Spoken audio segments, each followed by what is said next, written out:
하나님 말씀 신약 고린도후서 12장 7절 말씀부터 봅니다. 신약 298면입니다. 298페이지. 고린도후서 12장 7절부터 10절 말씀까지 교독합니다. 여러 계시를 받은 것이 지극히 크므로 너무 자만하지 않게 하시려고 내 육체의 가시 곧 사탄의 사자를 주었으니 이는 나를 쳐서 너무 자만하지 않게 하려 하심이라.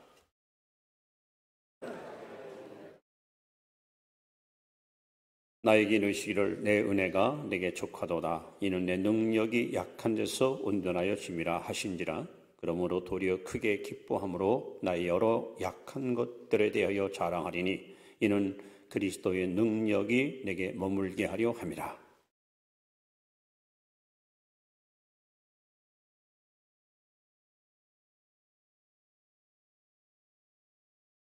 여러분에게 은혜와 진리가 늘 충만하시 바랍니다. 한 번 더 합니다. 많이 드시고 살 적게 찌세요.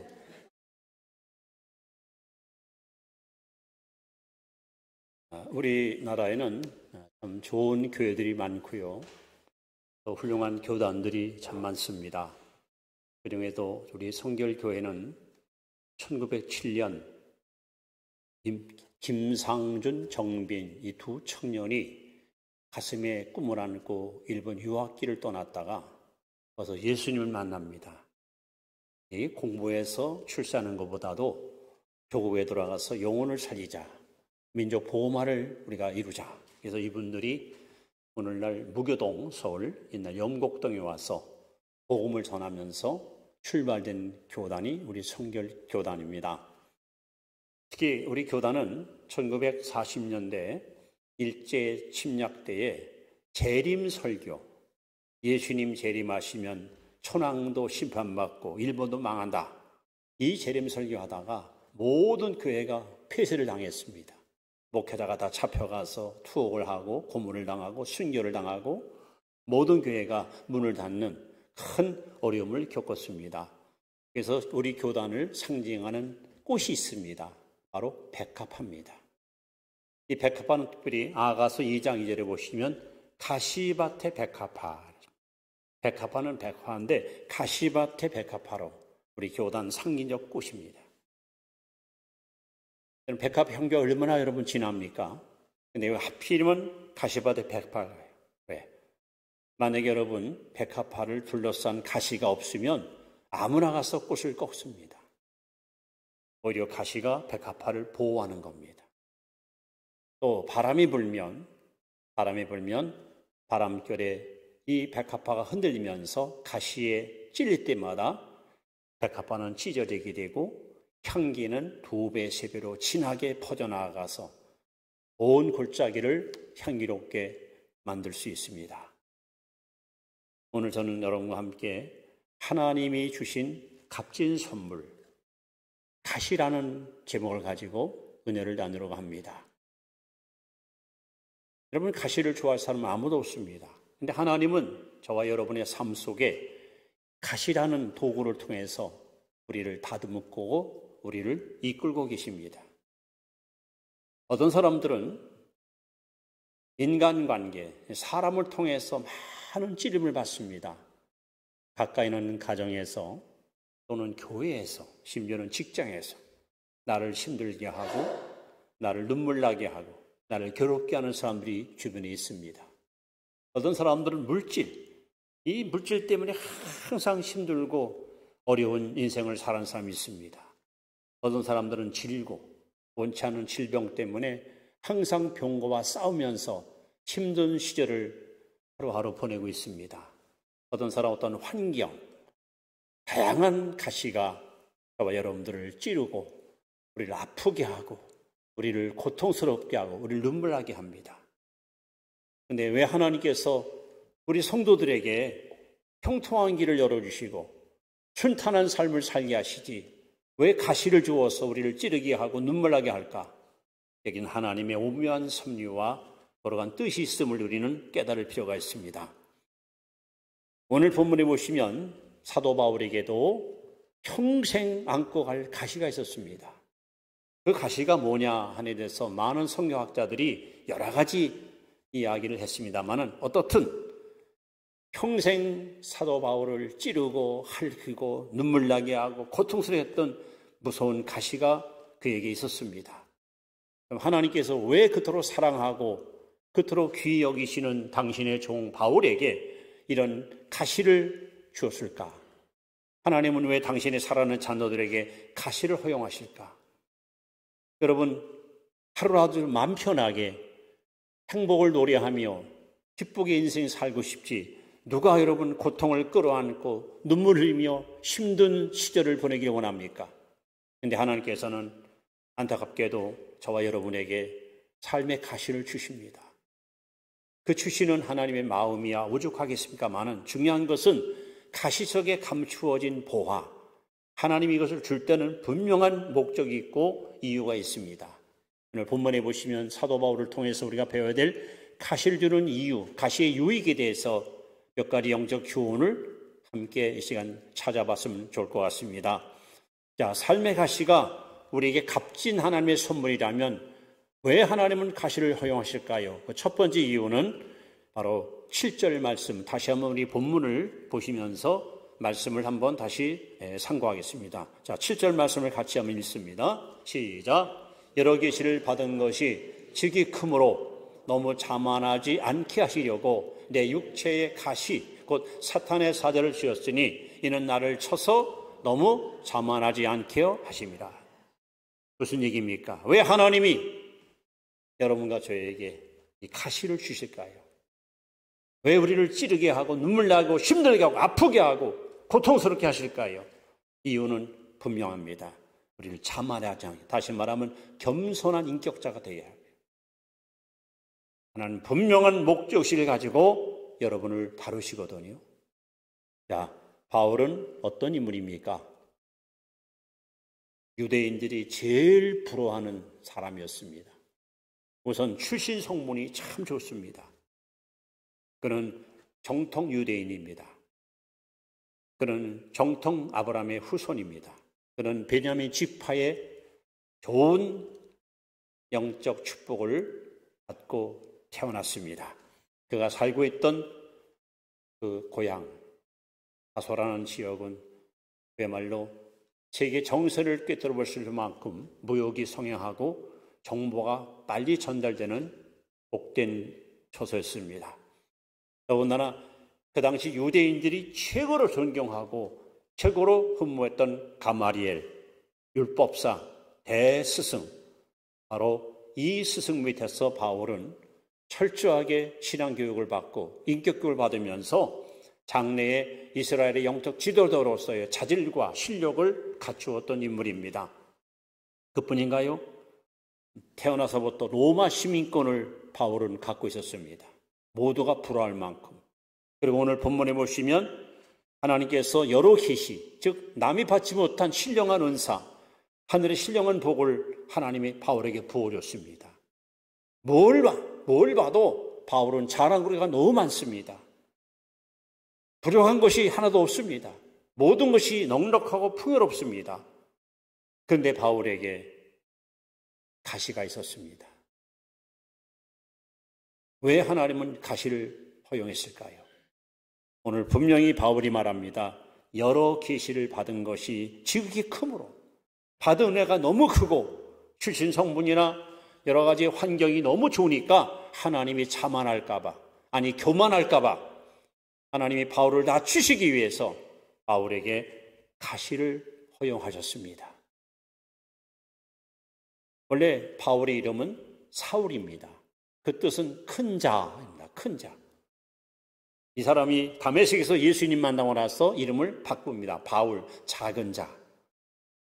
거칠 것이 없이 모든 것이 넉넉하고 풍성했던 사울은 결국 이 가시 때문에 철저하게 낮아지고 철저하게 낮아져서 고린도서 11장 1절에 보시면 내가 그리스도를 본받은 것과 같이 얼만큼 바울이 겸손해졌는가, 예수님의 겸손처럼 바울은 너무도 멋지게 인격이 다듬어지고 아름답게 연근자가 되었습니다. 하나님께서는 오늘도 정말 주님의 일꾼, 주님을 따르고 주님 뜻대로 살려고 하는 하나님의 자녀들에게 항상 이 가시를 주십니다. 왜? 혹시라도 너무 뛰어나고 너무 돋보이면 자기도 모르게 내가 누군데 나 아니면 누가 해? 이런 자만심이 생길까 봐 하나님께서 이 가시를 통해서 너 낮아져라, 너 엎드려라, 너 겸손하라 하고 저와 여러분들을 하나님 앞에 겸비한 그릇으로 만드시기 위해서 우리에게 가시를 허용하시는 것입니다. 그래야 여러분 베드로전서 5장 5절에 한번 따라 합시다. 하나님은 교만한 자를 대적하시고 겸손한 자에게 은혜를 주시느니라. 하나님의 은혜가 멈추거나 소멸되지 않고 항상 여러분 심령 속에 한결같이 임하기 원하신다면 겸손해야 됩니다. 겸손하면 하나님의 은혜가 항상 내게 머물러 있어요. 그 은혜 안에서 우리는 마음껏 구원의 즐거움을 노래할 수 있고 하나님과 날마다 동행할 수 있고 우리는 정말 멋진 신앙의 길을 걸어갈 수 있어요. 그러나 내 안에 교만이 들어오고 자만심이 생겨서 하나님과 거리가 벌어지면 은혜는 소멸되고 영적인 하나의 관계는 끊어지고 우리는 광야와 같이 정말로 삭막한 심령을 갖고 답답한 인생길을 걸어갈 수밖에 없습니다. 하나님 결국 저와 여러분들과 함께 이 땅에 사는 동안 한 하루도 하나님 은혜 안에 거하지 않는, 하나님 은혜 안에 거하지 않는 인생이 아니라 늘 은혜 안에서 마음껏 하나님의 은총을 찬양하는 삶을 살아가기 위해서 여러분과 저에게 가시를 허용하시는 것이 하나님이십니다. 그래서 사도 바울은 이 가시 때문에 너무 힘들고 어려운 일이 많았지만 이 가시 때문에 겸손을 배우고 자기를 철저히 낮추고 더 낮아지니까 죽는 그날까지 하나님의 은혜가 바울에게 항상 임하여 바울은 끝까지 사명을 성공적으로 수행할 수가 있었습니다.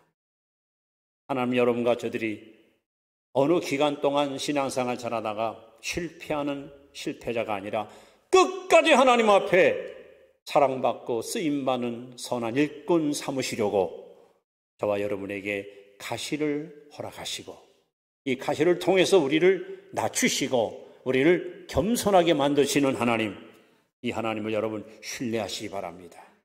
이 하나님을 여러분 의지하시기 바랍니다. 그렇습니다. 하나님께서 주시는 이 가시의 선물은 바로 저와 여러분의 인격이 겸손한 인격으로 만드는 유일한 하나님의 뜻임을 기억하시고 가시 때문에 속상해하거나 불평하거나 원망하지 마시고 하나님 더 낮아지겠습니다. 하나님 더 겸손하게 살겠습니다. 하나님 은혜가 항상 머무는 삶을 살아가도록 내 삶을 이끌어 달라고 여러분 하나님 앞에 더욱 감사하며 나아가시기를 바랍니다. 하나님이 주신 이 가시의 선물이 왜 또 귀한 것인가? 두 번째는요, 8절에 보시면 8절 말씀을 보시면 바울이가 가시 때문에 뭘 했습니까? 같이 읽습니다. 시작. 이것이 내게서 떠나게 하기 위하여 내가 3번 죽게 간과였더니. 이것이 뭡니까? 이 가시, 바울을 찌르는 가시, 이걸 좀 떠나가려고, 하나님 이거 좀 떠나게 달라고. 근데 여러분 몇 번 기도했다? 3번 기도했다. 아침, 점심, 저녁 3번 했다 그런 뜻이 아니에요. 40일 기도를 3번 했다는 거예요. 그만큼 기도에다가 온 전력을 쏟아부었다는 겁니다. 결국 하나님께서 주시는 가시의 선물이 우리에게 어떤 결과를 초래하는가? 우리를 기도의 사람으로 여러분 변하는 거예요. 기도의 사람을 만드는 겁니다. 여러분 바울의 사역을 한번 보십시오. 어느 곳에 가서 너무 바쁘게 사역하다 보니까 환자들한테 일일이 기도할 수 있는 시간이 없었어. 바울이가 이제 앞치마를 이렇게 두르고 주머니에 손수건이 있는데 사람들이 와서 앞치마 좀 빌려주시오. 주머니에 손수건 좀 주시오. 그래 손수건 가지고 와서 환자한테 올려놓으니까 환자가 벌떡 일어나는 거예요. 세상에 이렇게 엄청난 능력의 사람이 바울입니다. 보통 우리가 손 얹고 기도하거나 간절히 간구할 때 역사 일어났지, 손수건 갖다 얹어놓고 병든 사람이 일어나는 일은 바울밖에 없었을 거예요. 그런데 남의 병은 다 고치면서, 남의 고통은 다 싸매주면서, 남의 아픔은 다 치료하면서 정작 바울은 자신의 가시는 해결을 못합니다. 그럼 사람들이 뭐라 그럴까요? 아니 저 사람 지난주 보니까 어느 마을 가가지고 손수건 갖다 던지니까 병자가 벌떡 일어나대. 남의 병은 다 고치면서 왜 자기 병 못 고쳐? 별 사람 다 봤네. 사람들한테 우롱당할 거 아닙니까? 그게 바울이가 하나님 앞에, 하나님, 수많은 환자를 주님의 이름으로 고치고 많은 역사를 오늘까지 일어났는데 내 안에 있는 가시만큼은 왜 하나님 뽑아내지 않습니까? 제발 좀 고쳐주시고 치료해달라고 하나님께 3번이나 40일 기도를 했다는 거죠. 결국 하나님께서 여러분과 저에게 가시를 주는 이유는 이 가시 때문에 우리는 무릎의 사람이 되는 거예요. 기도의 사람이 되는 거예요. 이 가시라는 단어가 스칼롭스라는 히브리어에 보니까 끝이 뾰족한 말뚝. 여러분 나무를 잘라가지고 끝을 뾰족히 다듬어가지고 땅에다 박으면은 단단히 박히잖아요. 잘 뽑히지 않잖아. 바울에게 박힌 이 말뚝과 같은 가시, 이거 못 뽑을 수가 없어요. 너무 단단하게 박혀 있어요. 결국 이것 때문에 바울은 하나님 앞에 더 엎드리는 거예요. 하나님께 더 간구하는 거예요. 그럴수록 영성이 더 투명해지고 신령한 은혜가 임하고 하나님과의 대화가 깊어지고 그 만남 속에서 인격이 다듬어지고 하나님은 절대로 하나님의 자녀들이 이 땅에 사는 동안 실패하고 패방하는 패명자가 아니라 어디내라도 하나님 자랑스러운 일꾼으로 세우시기 위해서 우리에게 가시를 주시고 이 가시 때문에 결국 하나님께 엎드려 기도하여 무릎으로 살게 만들고 기도함으로 말미암아 여러분이 영적으로 강해지고 믿음이 부여해지고 세상을 이길 수 있는 능력 있는 성도가 되어서 우리 앞에 어떤 시험과 역경이 다가와도 주저앉고 물러가고 후퇴하는 인생이 아니라 능히 시험을 이기고 앞을 향해 전진해 나아가는 십자가 군병으로 우리를 하나님 세우시기 위해서 이 가시를 우리에게 허용하시는 하나님이십니다.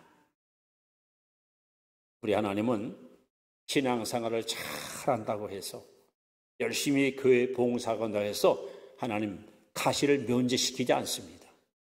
오히려 하나님 앞에 더 충성하는 사람일수록 사명이 확실한 사람일수록 하나님은 가시를 확실히 여러분 심어놓습니다. 그래야 한눈 팔지 않고 그래야 좌우로 치우치지 않고 오직 주님 한 분만 바라보면서 한결같이 변함없이 주님을 따라가기 때문에 여러분 모세를 보십시오. 80세 부름받아 이스라엘 백성을 해방시키어 험한 광야길을 지나 가나안 땅으로 이끌어갈 때 40년 동안 그가 걸어간 발걸음마다 정말 피눈물 나는 고통과 아픔의 세월이었습니다.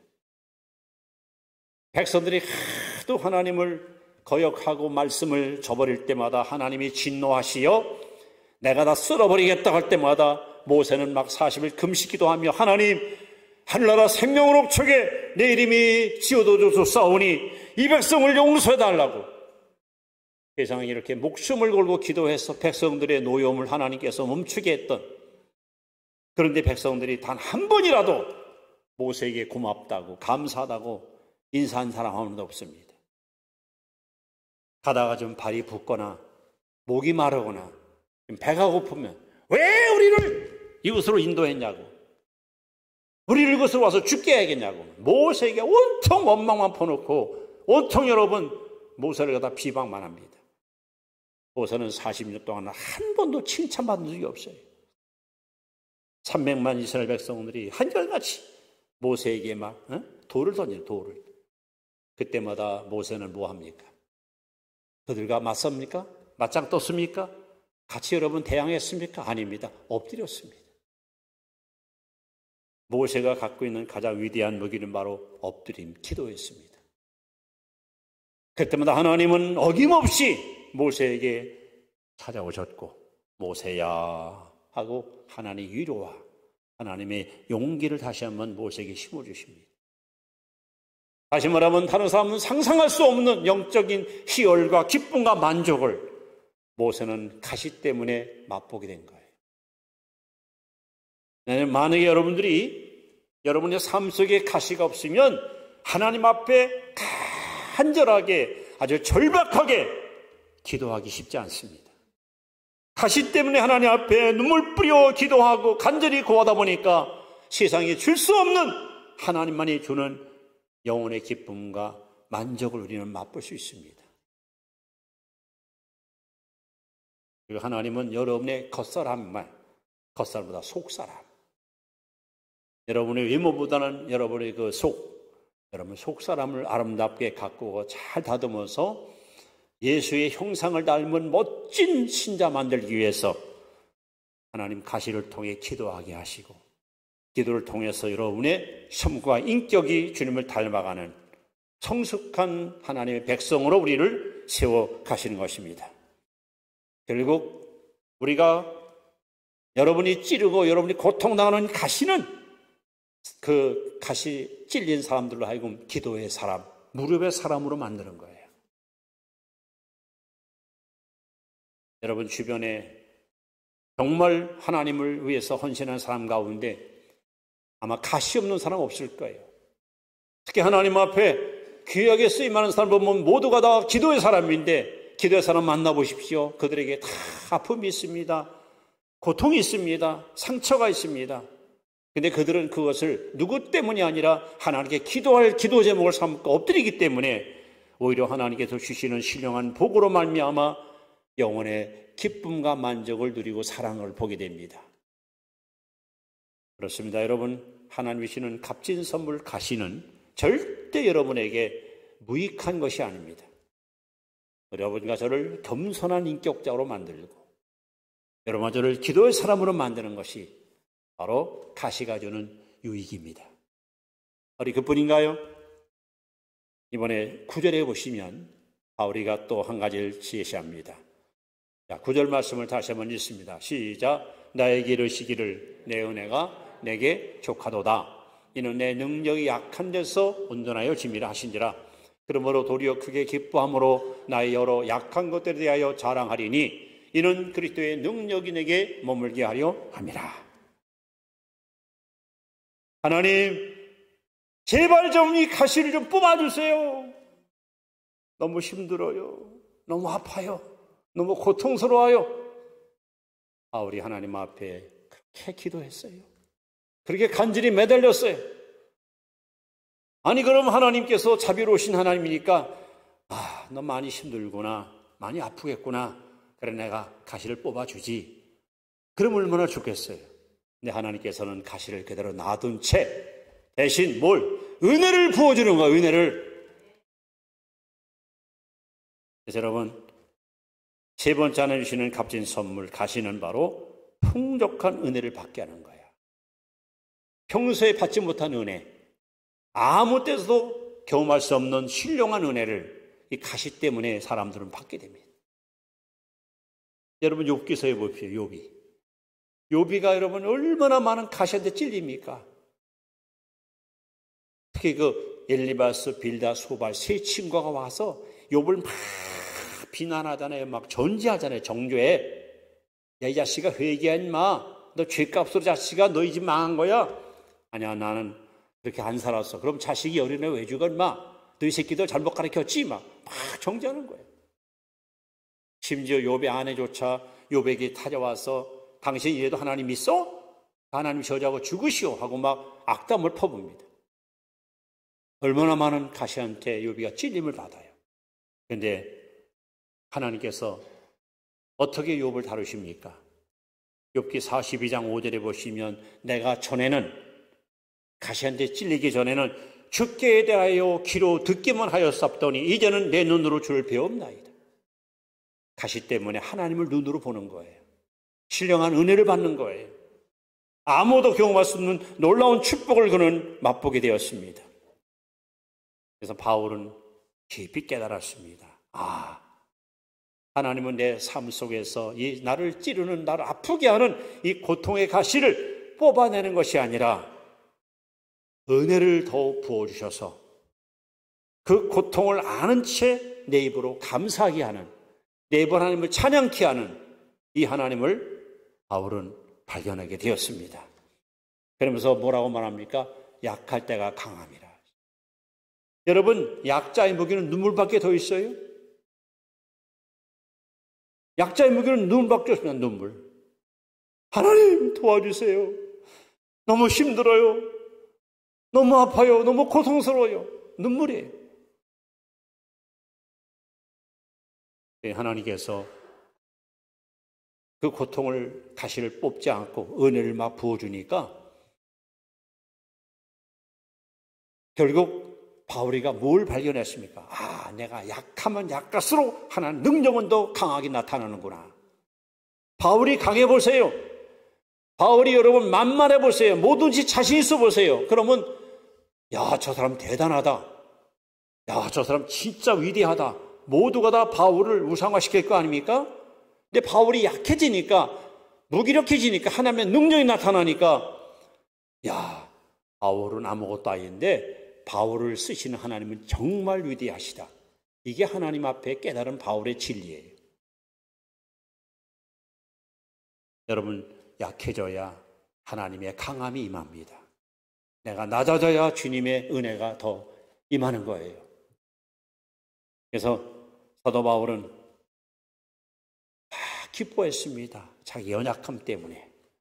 약하니까 하나님의 능력이 임하니까 오히려 나는 없어지지만 주님이 드러나니까. 그래서 빌립보 1장 20절에 바울은 이렇게 고백합니다. 살던지 죽더니 내 몸에서 그리스도만 존귀케 되기를 원하라.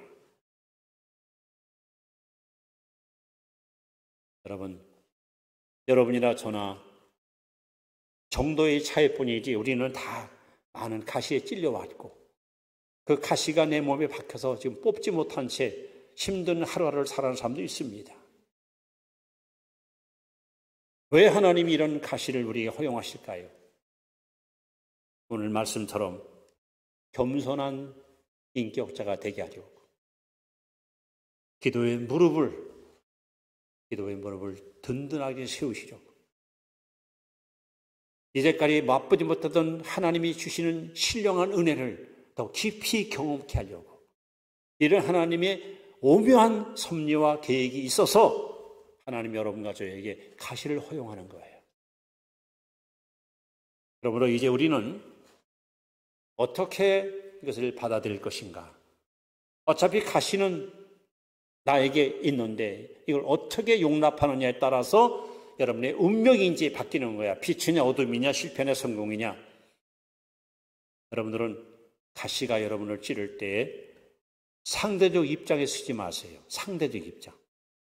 나는 잘하려고 했는데 우리 부모가, 나는 잘하는데 우리 친구가, 우리 누구가 나를 힘들게 했다. 이러면 해결 안 돼요. 우리는 절대적 입장에서 절대적 입장. 자, 요셉을 보십시오. 10 형제가 어려서부터 요셉을 막 찌릅니다. 맨날 찌르고 고통스럽게 아프게 합니다. 그날 요셉이가 벌벌 떠는 형들 앞에서 뭐라고 말합니까? 총리 요셉이, 형님들, 내가 형님들을 해할까 두려워하지 마시오. 나를 애굽으로 판 것은 형님들이 아니라 하나님이었어. 이게 절대적인 입장에 서 있는 요셉의 믿음이에요. 얼마나 멋있습니까? 사람들은 원수는 왜냐면 만난다고 했다. 너희들 나 죽이려고 얼마나 괴롭혔냐. 이놈들 맞지 마라. 이거는 상대 입장에 선 사람들 표현이야. 우리 예수 믿는 사람들은 하나님 편에 서서 문제를 풀고 나가야 돼요. 다윗을 보십시오. 압살롬 아들 레미가 아버지를 축출시키고 스스로 왕이 돼요. 믿었던 아들한테 배신을 당하잖아요. 얼마나 그 상처가 크겠습니까? 도망가는 다윗에게 시므엘이라는 사람이 저 언덕바지에서 막 돌 던지고 침 뱉으면서 다윗을 저주합니다. 그때 옆에 있던 아비스 장군이 칼을 뽑습니다. 내 이놈 감히 임금님을 저주하더니 내가 내 목을 당장 치겠다 할 때 다윗이 놔둬라 놔둬라. 하나님이 저 사람 보고 나를 저주하라는데 내가 왜 어찌 받지 않겠느냐. 여러분 다윗이가 하나님 편에 서서 문제를 보는 거예요. 노래 그뿐입니까 여러분? 예수님도 게시마네 동산에서 무리들이 와서 주님을 포박하려고 할 때 베드로가 칼을 뽑아가지고 휘둘렀잖아. 예수님께서 칼을 쓴 칼을 망하느니라. 그래서 하시는 말씀이 내 아버지께서 주신 잔을 내가 마시지 않겠느냐. 여러분 가시가 나를 찌를 때에 누구 때문에 하고 상대적 편에 서 있으면 문제 해결 안 됩니다. 절대적인 편에 서요. 하나님이 내게 유익을 주시려고. 저도 제가 살아가면서 수많은 가시를 찔러받고 경험하기 때문에 이런 고백이 나오는 거예요. 그래서 힘들고 어려운 일이 다가올 때마다 전에는 누구도 원망도 하고 내 자신이 얼마나 막 실증이 날 대로 미운 적도 있었습니다. 그런데 하나님 말씀을 통해서 깨달은 것이 지금 나를 찌르는 가시는 하나님이 내 인격 성숙과 겸손한 사람을 만들기 위한 최고의 선물이다. 하나님 주신 최고의 선물이다. 이렇게 받아들이니까 여러분 얼마나 행복하고 얼마나 감사하고 얼마나 여유로운지 몰라요. 앞으로 인생을 살아가면서 크고 작은 가시가 여러분 찌를 때마다 이것은 누가 주신? 하나님이 주신 뭐다? 선물이다. 여러분의 인격을 완성시키고 여러분을 겸손한 사람을 만들고 여러분 기도의 사람을 만들고 그리고 이제까지 맛보지 못한 더 신령한 은혜를 하나님 받게 하시려고 하나님이 주신 최고의 선물이다. 여러분 그렇게 받아들이면 하나님께서 틀림없이 내 믿음이 크도다. 내 믿음대로 될지어다. 여러분에게 풍성한 은혜를 부어줄 줄로 믿으시기 바랍니다. 기도드립니다. 하나님,